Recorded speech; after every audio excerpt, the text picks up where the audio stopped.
உங்கள பத்தி தான் கம்ப்ளைண்ட். உங்கள பத்தி வந்து அங்க வந்து 1/2 மணி நேரம் பிரசன்டேஷன் ஓடுது. பத்திரிகையாளர் சந்திப்பு இருக்கு. ஏன் சுயமோட்டோவா எடுங்க. நீங்களா முன் வந்து அப்படி இருக்குமேயானால், பெங்களூர்ல இந்த மாரி பிரச்சனை இருக்கு. இந்த நாடாளுமன்ற வாக்குப்பட்டியல்ல பிரச்சனை இருக்குன்னு சொல்லிட்டு நீங்களே ஒரு விசாரணை எடுக்கலாமே. சட்டப்பூர்வமா அணுகணும் அப்படின்னு தானே சொல்றாங்க. பொய்யுங்க. நான் சட்டம் படித்தவங்க. இவங்க வந்துட்டு ஏமாத்துறாங்க. வாய் சொல் வீரர்கள். செத்தவன் எப்புட்றா இருக்கிறான் லிஸ்ட்ல? எப்புட்றா வீட்டுக்கு 0 இருக்கு? ஏன் என் மூஞ்சி சரியா தெரியல?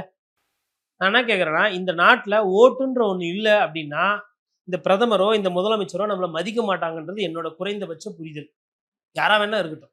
இந்த ஓட்டுன்னு ஒண்ணு இருக்கவே தான் மக்களுக்கு கொஞ்சம் கொஞ்சம் மதிப்பு, மரியாதை இருக்கு. அந்த ஓட்டுக்கு உண்டான மதிப்பு, மரியாதைய தக்க வைத்து காத்து குடுக்க வேண்டியது தேர்தல் ஆணையத்தோட வேலை. அதுல நீ எனக்கு வோட்டர் ஐடி குடுக்கும்போது ஏதோ பிக் பாக்கெட் எடுக்கிற மாரி இருக்குது ஃபோட்டோ.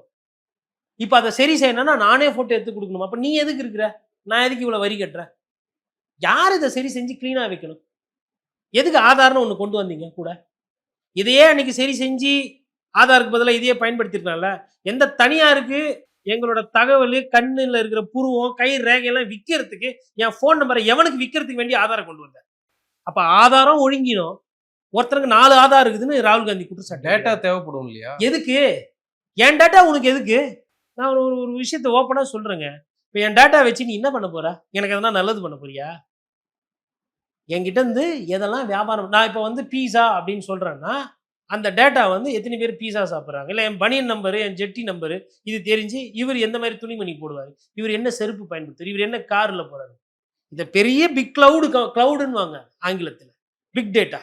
இந்த டேட்டாவெல்லாம் எடுத்து எடுத்து வச்சு அந்த டேட்டாவ ஒரு பெரிய முதலாளிக்கு விக்கிறதுக்கு நடக்கிற சூட்சமம் தான் இது. இல்ல இப்ப கேட்டா இந்த ஓடிபி, இந்த டிஜிட்டல் டிரான்சாக்ஷனு இது எல்லாமே வந்து பெரிய முதலாளிகளுக்கு பண்ற ஒரு வேலை.